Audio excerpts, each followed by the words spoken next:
Yo les amis, j'espère que vous allez tous très bien. Très très très content de vous retrouver dans cette nouvelle vidéo. Je pense que c'est la première vidéo débrief de cette saison. Et quoi de mieux que débriefer cette démonstration du Barça sur le terrain de Bernabéu, sur le terrain du Real Madrid au Bernabéu. Victoire totale des Ondanzi Flick sur le score de 0-4 avec un doublé de Lewandowski qui est déjà à son 14e but en Liga et son 16e but, toutes compétitions confondues.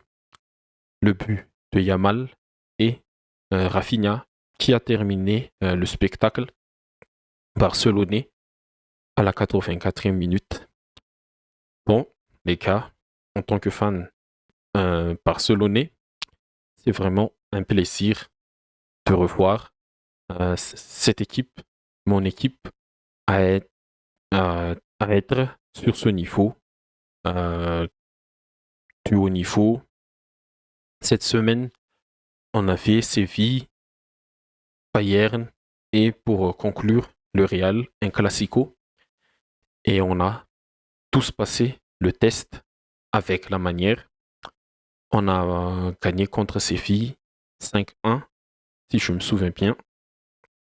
Et on a tapé le Bayern en milieu de semaine en Ligue des Champions, ce qui n'est plus arrivé depuis 2015, peut-être. Et pour conclure, cette très très très belle victoire contre le rival historique, le Real Madrid, 0-4. Une top performance de mon équipe, mais néanmoins, tout n'était pas si rose, tout n'était pas parfait, comme à chaque match. Et on va commencer, comme à chaque débrief, par les compositions des deux équipes. Pour le Real, Ancelotti a aligné un 4-4-2 à plat comme celui-ci, avec Lunin dans les buts, à cause de la blessure de Courtois, Vasquez sur le côté droit, à cause de la blessure de Carvaral, lui qui ne va pas rejouer cette saison, Militao, Rudiger, l'axe central, Ferland Mendy sur le côté gauche, et la ligne de 4 au milieu, Kamavinga à gauche, Valverde et Chouameni, le double pivot dans l'axe, et Bellingham à droite. Et en attaque, on a eu bien sûr Vinicius et Mbappé. Mbappé pour son premier classico de sa carrière. Et pour le Barça, Flick a aligné le même 11 que face au Bayern. Iñaki Peña dans les buts, Koundé à droite, Koubarsi, Nico Martinez, l'axe central utilisé jusqu'à présent, Balde à gauche, le double pivot formé par Cassato et Pedri, Rafinha sur l'aile gauche, Fermin en soutien de Lewandowski et Lamine Yamal sur l'aile droite.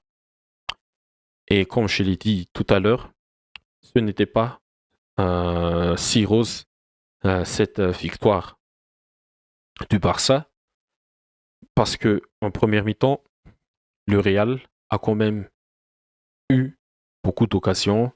Le Real je vais dire, a réussi à contenir le jeu du Barça parce que depuis le début de cette saison, ce Barça-là, il joue avec beaucoup de manières, jeu de possession, conservation de balles, et surtout avec Hansi Flick, un jeu un peu plus direct, des transversales qui va sauter le milieu de terrain.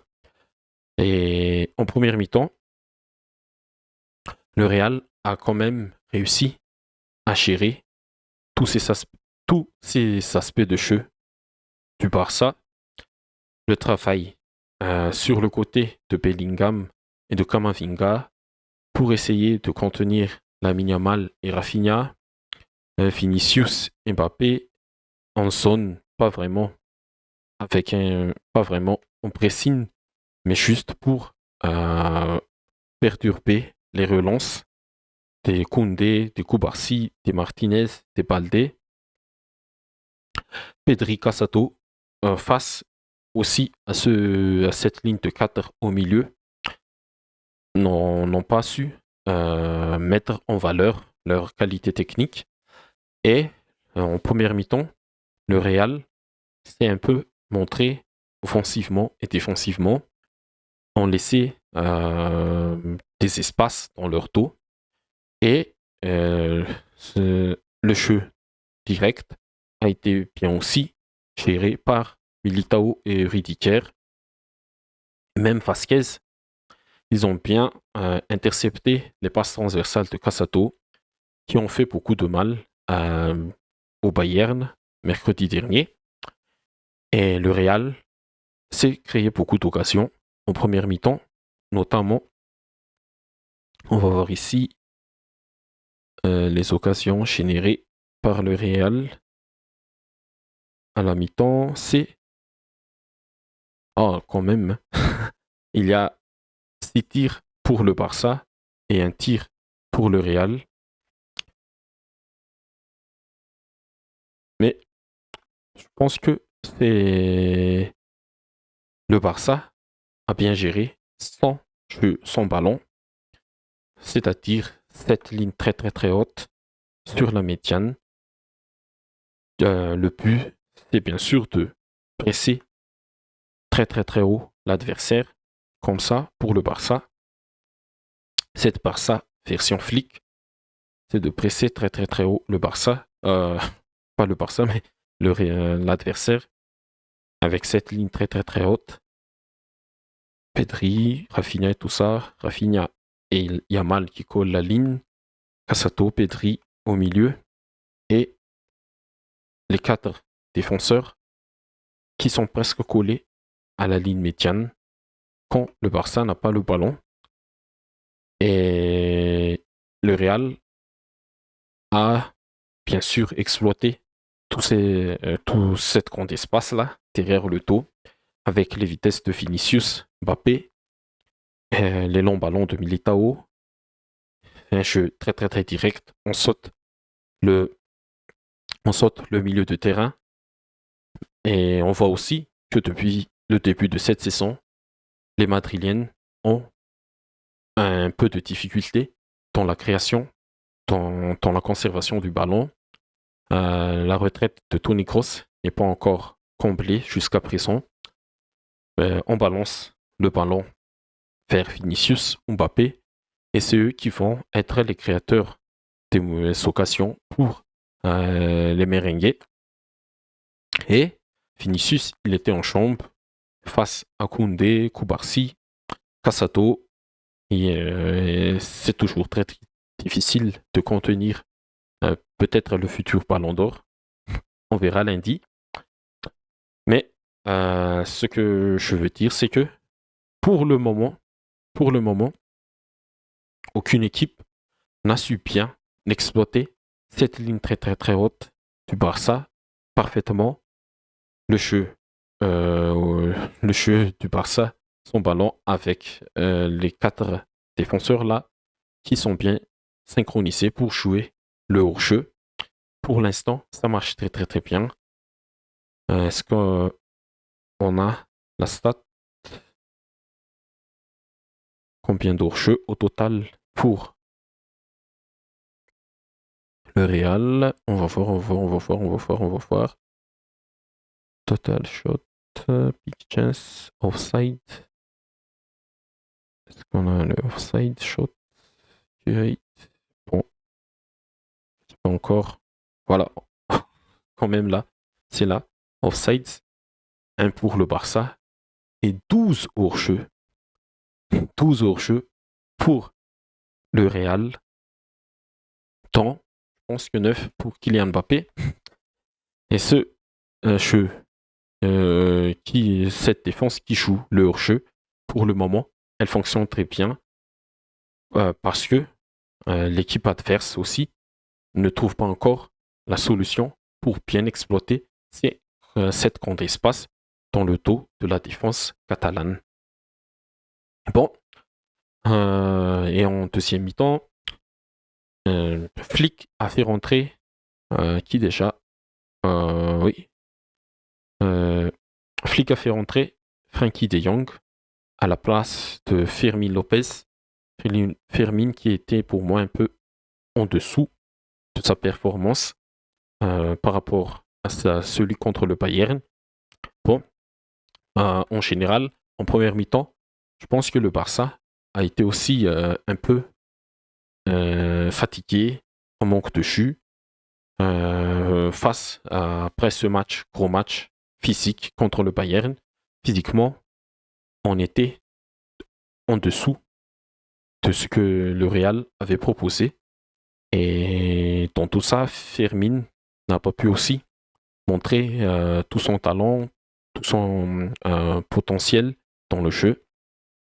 Et à la mi-temps, il est remplacé par Frenkie de Jong.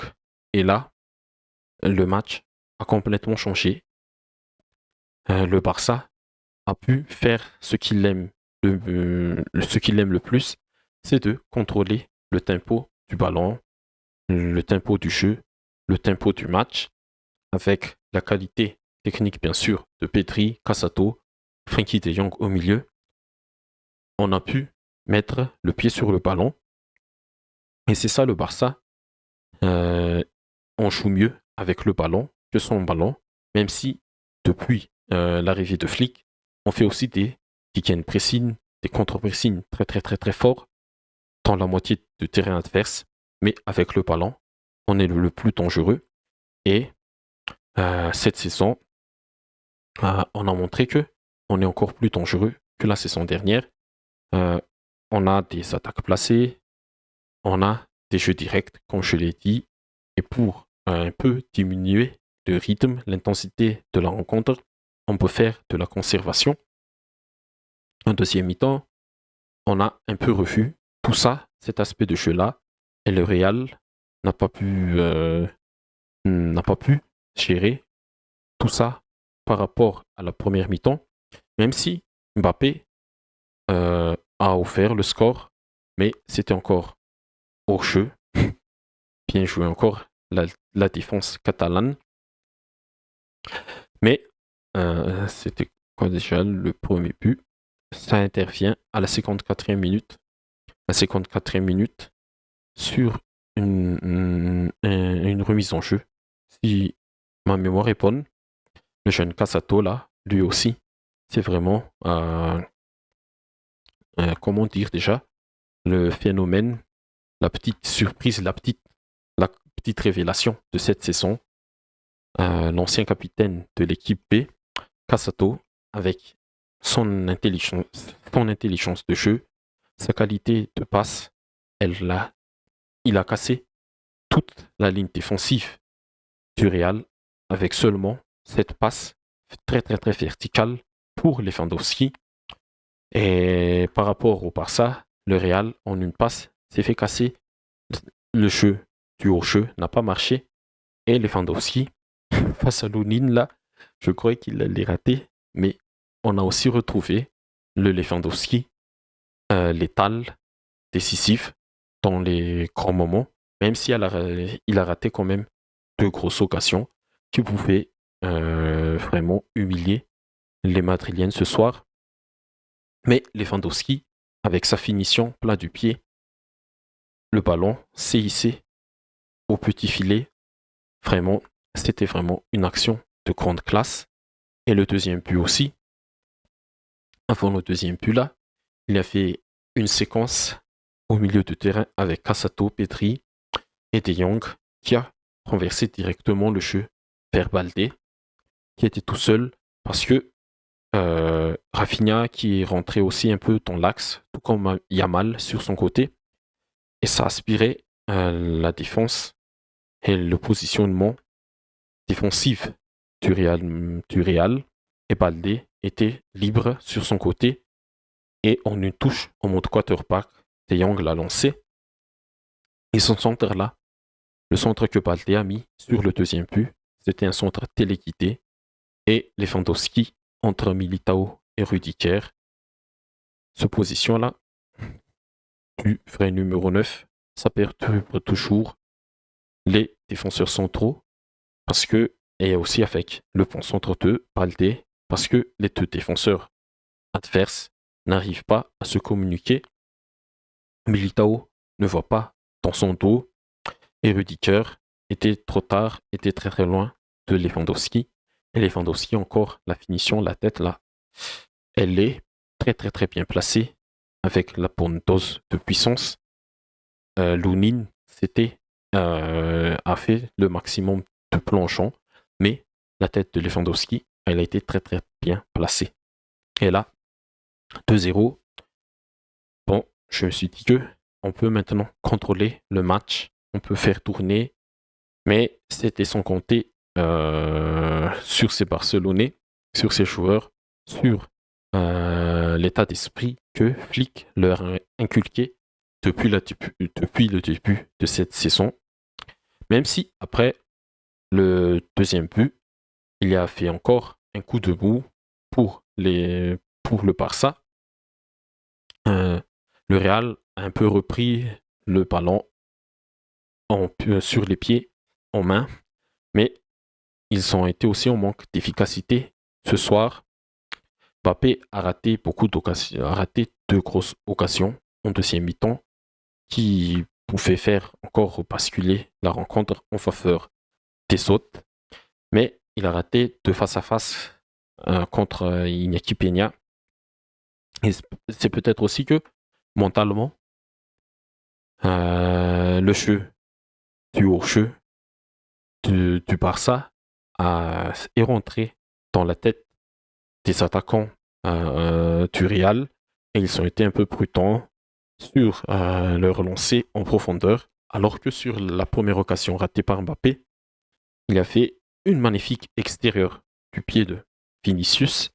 Mbappé, il a fait aussi le geste qu'il fallait faire, mais Peña s'est interposé cette fois-ci et après, il y a fait aussi une remise en jeu, une touche, et la défense catalane a été un peu sonnée, et Mbappé a fait encore l'occasion de marquer, mais Peña s'est encore interposé face à lui.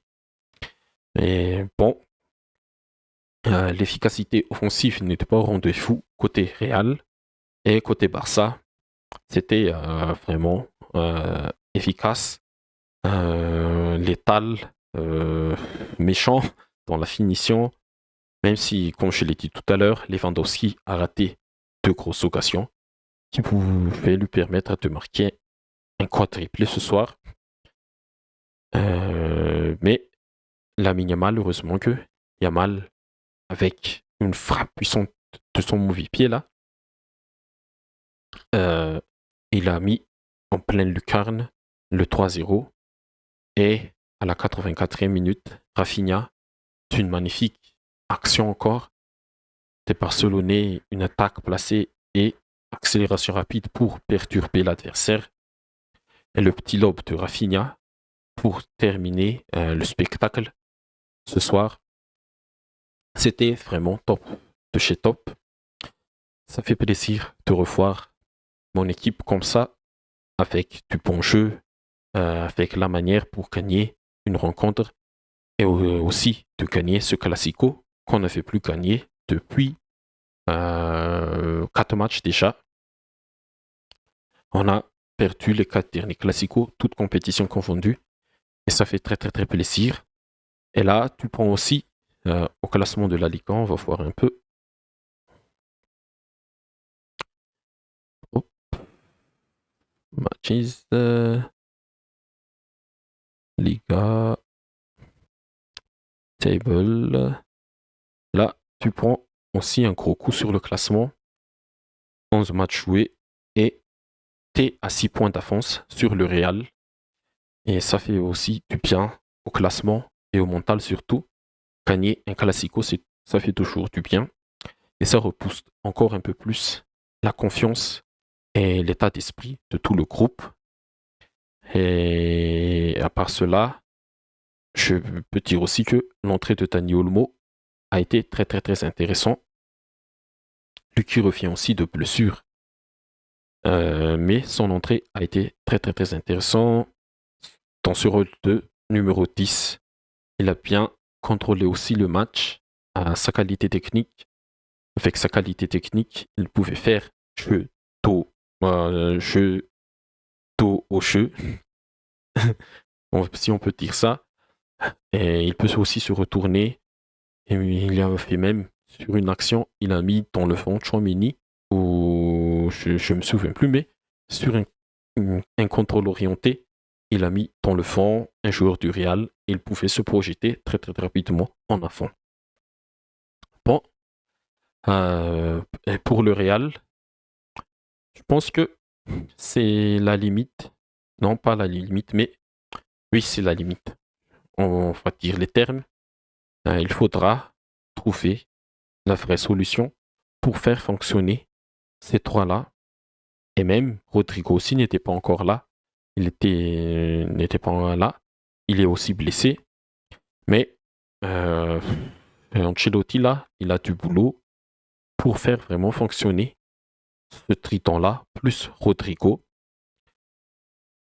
Et voilà. Parce que depuis le début de la saison, on a vu un Real qui a beaucoup de problèmes dans l'animation offensive et défensive. Ça fait un peu avec Militao Rudiger. Mais offensivement, si vous attendez toujours un exploit de Vinicius sur son côté pour être dangereux, je pense que ça va pas marcher tout le temps. Ça a marché contre Dortmund mardi dernier, mais il y a aussi une grosse part de responsabilité du Borussia sur cette folle remontada, encore une fois. Mais il faudra vraiment trouver la vraie solution collective pour que ce triton-là marche. Bon, avant de terminer, ça fait déjà plus de 22 minutes. Plus de 20 minutes. Euh, les tops et les flops. Bon, pour les tops, bien sûr, on va mettre Rafinha. Lui, là, il a vraiment changé. Il apporte beaucoup. Il est devenu un indiscutable pour le Barça. Rafinha, Koundé, une nouvelle fois. Sur le côté gauche, là, contre Vinicius, c'est pas toujours facile, mais il a bien géré son match contre les Brésiliens. Et en dernier, pourquoi pas, le jeune Casado. Casado. Même on peut mettre Petri, Lewandowski. Lewandowski pour son doublé. Pedri pour sa qualité de conservation surtout. Mais pour moi, ces trois-là méritent d'être les top 3 des meilleurs joueurs de cette rencontre. Pour les flops, bon, les flops, le collectif madrilène, qui ne marche pas encore jusqu'à présent, après 11 journées de championnat et 3 en Ligue des Champions. On espère toujours un exploit individuel. Bellingham, qui est victime du système de jeu ce soir, exporté sur ce côté droit et pour faire beaucoup de tâches défensives au lieu d'exploiter son potentiel offensif ou même le faire jouer le rôle de Toni Kroos la saison dernière. Mais Bellingham, on peut nuancer sur ça, mais pour le flop, peut-être Mbappé qui a raté ces deux occasions très très très importantes et qui aussi, je sais pas, mais le flop c'est le collectif du Real ce soir qui a pris un gros score 0-4 à domicile. C'est un gros score pour un club comme le Real et c'est face au rival historique, le Barça. Bon, les amis, je pense que j'ai un peu j'ai dit ce que je pensais de ce match, mais ça fait plaisir, tellement plaisir de revoir le Barça à ce niveau-là. Et j'espère que ça va continuer jusqu'à la fin de la saison. Et on verra, on verra. Mais pour le moment, on dit merci beaucoup Hansi Flick qui a changé l'équipe en quelques mois. Et on espère que ça va continuer sur cette très très très bonne lancée. Merci les amis. Comme d'habitude, n'hésitez pas à liker, à commenter, à partager si ça vous a plu. Et je pense qu'on va revenir petit à petit pour débriefer quelques matchs. Et j'espère que vous serez là. Merci à vous tous et à la prochaine.